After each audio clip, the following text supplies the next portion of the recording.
আসসালামু আলাইকুম প্রিয় বন্ধুরা, আপনারা যে যেখান থেকে দেখতেছেন শুভেচ্ছা এবং স্বাগতম।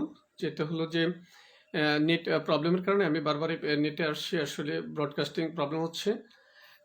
তো যে যেখান থেকে দেখতেছেন শুভেচ্ছা এবং স্বাগতম। আপনারা অবশ্যই জানেন যে ইতিমধ্যে নতুন বছর আসতেছে এবং নতুন বছরে সবাই সাধারণত বিভিন্ন স্কুল বা বিভিন্ন মাদ্রাসা বা কেজি স্কুল বা কিন্ডার গার্ডেন থেকে বিভিন্ন ধরনের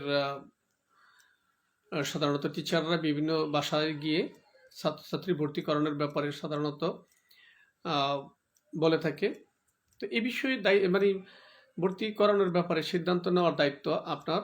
আপনি কিভাবে নেবেন সেটা হলো আপনার। তো আপনারা যেখান থেকে দেখতেছেন শুভেচ্ছা, এবং কে কোথা থেকে দেখতেছেন এবং এই ব্যাপারে যদি কোনো মতামত থাকে আমাকে কমেন্টস করতে পারেন, অথবা বলতে পারেন। আমি যদি কোনো কিছু জানার থাকে আমাকে কমেন্টস করতে পারেন। তো আসছে নতুন বছর, সবাই আমরা আমাদের সন্তানদেরকে বিভিন্ন স্কুলে ভর্তি করাবো, বিশেষ করে ফেলে থেকে শুরু করে পঞ্চম শ্রেণী পর্যন্ত এই টাইমটা স্কুলে ছাত্রছাত্রীর ভর্তি করানোর ব্যাপারে বা আপনার সন্তানকে ভর্তি করানোর ব্যাপারে বিশেষ সতর্ক থাকতে হবে। তো এখন অলিগলিতে আমাদের প্রতিষ্ঠান হয়ে গেছে, একটা স্কুল, একটা মানে একটা ছাদে একটা স্কুল হয়ে গেছে, একটা কামরায় একটা স্কুল হয়ে গেছে, বিভিন্ন চৌমাথায় বা বিভিন্ন বাড়িতে।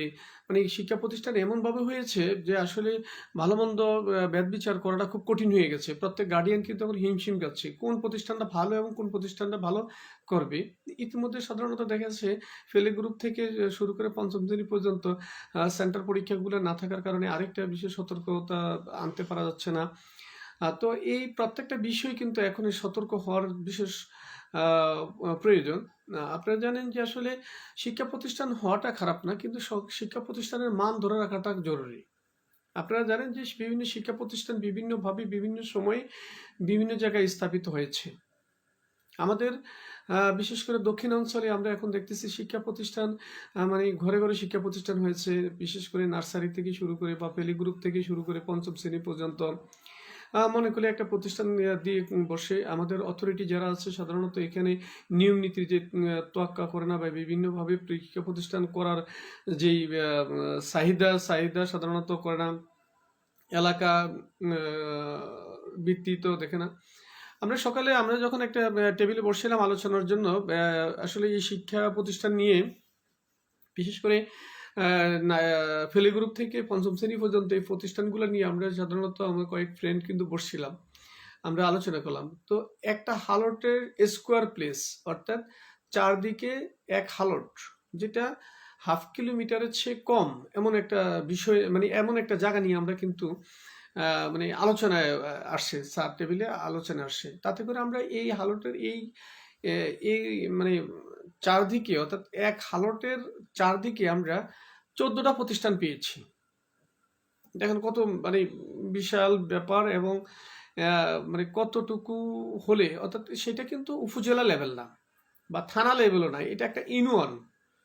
আমাদের একটা ইউনিয়নে আমরা একটা বাজার কেন্দ্রিক একটা প্রতিষ্ঠান হচ্ছে 14টা প্রতিষ্ঠান হয়েছে। এর ভিতরে আহ, বিশেষ করে নুরানি থেকে ধরেছি, নুরানি বা যেটাকে আমরা সাধারণত ফেলে গ্রুপ থেকে পঞ্চম শ্রেণী পর্যন্ত এরকম প্রতিষ্ঠান আমাদের 14টা প্রতিষ্ঠান হয়েছে এক হালটের চারদিকে, মানে সেন্টার থেকে চারদিকে আপনি যদি ঘুরেন তাহলে আপনার 14টা প্রতিষ্ঠান। এখন দেখেন প্রত্যেকটা প্রতিষ্ঠানে কিন্তু 100 বা কম বেশি স্টুডেন্ট আছে। হুম, সর্বোচ্চ যে প্রতিষ্ঠানটা আমরা আলোচনায় আসে সেই প্রতিষ্ঠানটা 160 জন স্টুডেন্ট আছে। আর সকলগুলো প্রতিষ্ঠানে কিন্তু দেখা যাচ্ছে 60-70 বা এই ধরনের কম বেশি স্টুডেন্ট আছে। এখন আসি আমরা, এই যে ছাত্রছাত্রীদেরকে ভর্তি করানো হয়েছে বা নেওয়া হয়েছে, এই প্রতিষ্ঠানগুলো চলতেছে, শিক্ষার মান কতটুকু আছে এটা দেখার বিষয় আছে, শিক্ষকদের কোয়ালিটি কতটুকু আছে এটাও দেখার বিষয় আছে। সাধারণত এমন কিছু প্রতিষ্ঠান পরিচালনা করা হয়ে থাকে, সেটা হলো ফ্যামিলি কেন্দ্রিক একটা প্রতিষ্ঠান দিয়ে দিচ্ছে, একটা ছাদের নিচে একটা ফ্লোর নিয়ে সাধারণত একটা প্রতিষ্ঠান খুলছে।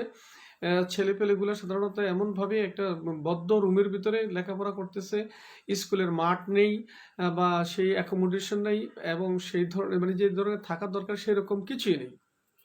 তো এই যে বিষয়গুলা, আমরা কিন্তু এই বিষয়গুলা কিন্তু কেউই লক্ষ্য করি না। আমরা আমাদের মতো করে ব্যবসা করে যাচ্ছি। Education is one kinds of business at this moment in our Bangladesh. আমরা দেখতেছি যে এখন এই শিক্ষাটা কিন্তু আমাদের বাংলাদেশে এখন ব্যবসায় রূপান্তর হয়ে গেছে। কারণ চলে তো। সবাই মানে এটা খেয়াল খুশি মতো হলে কি চলে তো। এখন এই চলে এবং চালাতে হয় এই বিষয়গুলো কিন্তু আমরা কিন্তু কখনই উপলব্ধি করি না। আমরা গার্ডিয়ানরা যারা আছি এরা বিভিন্ন সোর্সে সাধারণত স্টুডেন্টগুলোকে আমরা স্কুলে দিয়ে থাকি।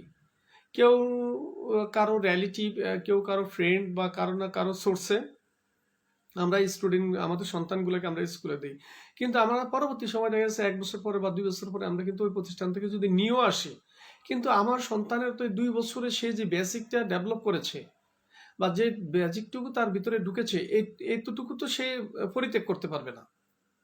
ভালো হলে তো ভালোই হইলো, কিন্তু যদি তার ভিতরে যদি খারাপ কিছু নেচার বা অ্যাক্টিভিটিস বা এডুকেশন কোয়ালিটি যদি তার ভিতরে ঢুকে থাকে, তাহলে এগুলোকে পরিত্যাগ করার মতন তখন আর কোনো সুযোগ থাকে না। আমরা যারা সাধারণত আমাদের সন্তানদেরকে ভর্তি করাবো বা এই আগামী 25 সাল মানে 25 সাল আসতেছে, হয়তো এই ডিসেম্বরে বার্ষিক পরীক্ষা হয়ে যাবে, শেষ সবার হয়ে যাবে, জানুয়ারিতে সবাই ভর্তি করাবো। প্লিজ আপনারা কিন্তু একটু সতর্কতার সাথে আপনার সন্তানগুলোকে ভর্তি করান।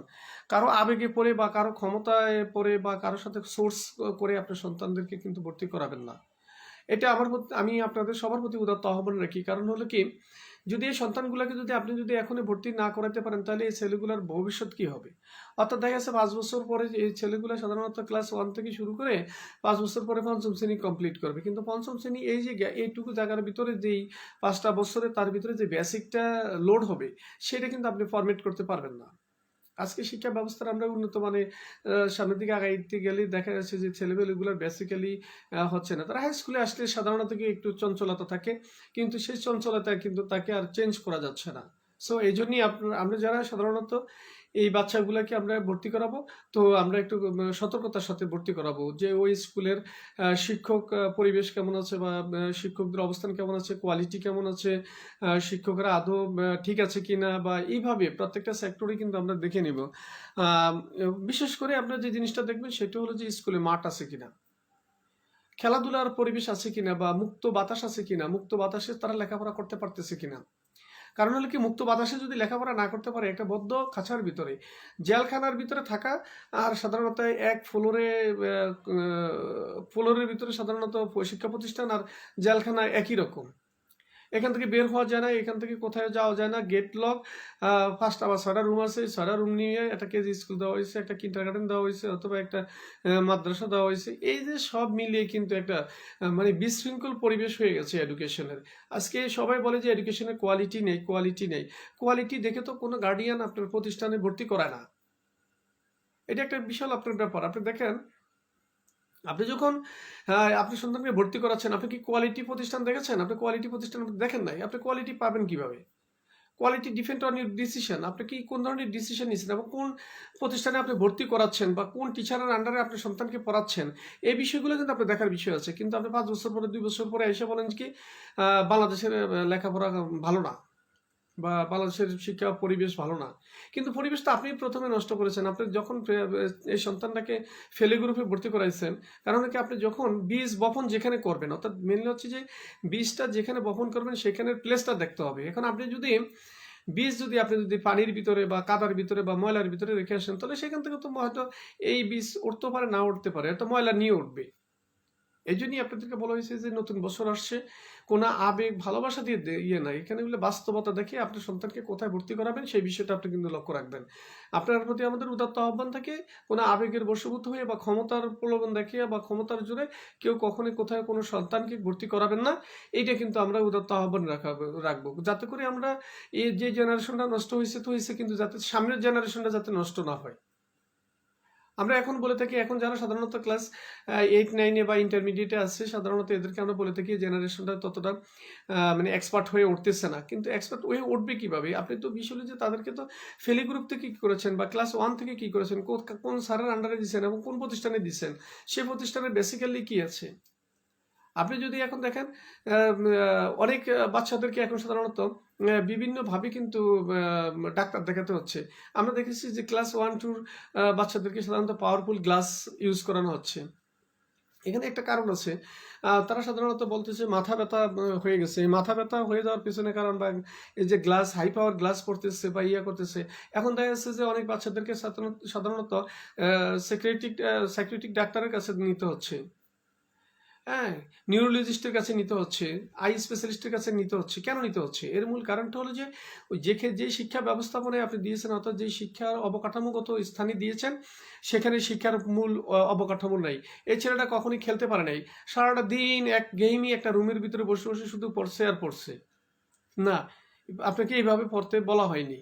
আপনাকে শুধু পড়তেই হবে এরকম না। আপনার খেলাধুলার প্রয়োজন আছে, ব্রেকিং এর প্রয়োজন আছে, আপনাকে মুভমেন্টের প্রয়োজন আছে, খেলাধুলা, বাচ্চাদের ভিতরে একটা গুড কমিউনিকেশন প্রয়োজন আছে। আজকে দেখেন সাধারণত স্টুডেন্ট টু স্টুডেন্টের ভিতর কত হিংস্রতা চলে আসছে। এর মূল কারণটা হলো যে স্টুডেন্ট টু স্টুডেন্ট কোনো কমিউনিকেশন নেই, মানে এখানে কোনো মানে যেটা হলো কি গেম নেই, কোনো খেলাধুলা নাই। এই না থাকার কারণে আজকে সাধারণত এই বাচ্চাগুলো এমন একটা অবস্থায় চলে গেছে, হয়ে গেছে একদম একঘেয়েমি, না হয়ে গেছে হিংস্র, না হলে হয়ে গেছে বধির। এই জন্যই সাধারণত আমরা যারা আছি, আমাদের অভিভাবক আমরা যারা আছি, এই নতুন বছর আসছে, এই কোন প্রতিষ্ঠানে আপনার সন্তানকে ভর্তি করাবেন, এই বিষয়গুলো কিন্তু আপনারা কিন্তু একটু সতর্কতার সাথে দেখেন। না হলে কিন্তু খুব আপনাকে ভোগ করতে হবে। আর আপনি যতটুকু ভোগ করবেন, আপনি তো এককভাবে ভোগ করবেন, কিন্তু আপনার এই সন্তান নিয়ে একটা রাষ্ট্রের কিন্তু মৌলিক যে চাহিদা আছে, চাহিদাতে কিন্তু সরকারও ভোগ করবে। আপনার সন্তান যদি খারাপ হয়, তাহলে শুধু আপনি মানে যন্ত্রণা ভোগ করবেন না, কিন্তু সরকারও যন্ত্রণা ভোগ করবে। অতএব আসুন আমাদের সন্তানদেরকে প্রথমেই, অর্থাৎ প্লে গ্রুপ থেকে আমরা কোথায় ভর্তি করাবো এবং কিভাবে করাবো এবং তাকে কি কোন স্যারের আন্ডারে পড়াবো, কোন প্রতিষ্ঠানে দিব, এই বিষয়গুলো এখনই সিদ্ধান্ত নিই। তখন দেখবেন যে একটি সমাজ ব্যবস্থাপনার, শিক্ষা ব্যবস্থাপনার যথাযথতা আসবে। এই যথাযথতা আসলে তখন দেখা যাচ্ছে রাষ্ট্রীয় অবস্থা বা আমাদের যে কোয়ালিটি ইনশিওর হবে। আজকে যে যেখান থেকে দেখতেছেন এবং আমার সাথে এই লাইভে সংযুক্ত হয়েছেন, সবাইকে অসংখ্য ধন্যবাদ জানিয়ে আমি এখানে শেষ করছি। আপনার সন্তান, আপনার সিদ্ধান্ত। আল্লাহ হাফেজ।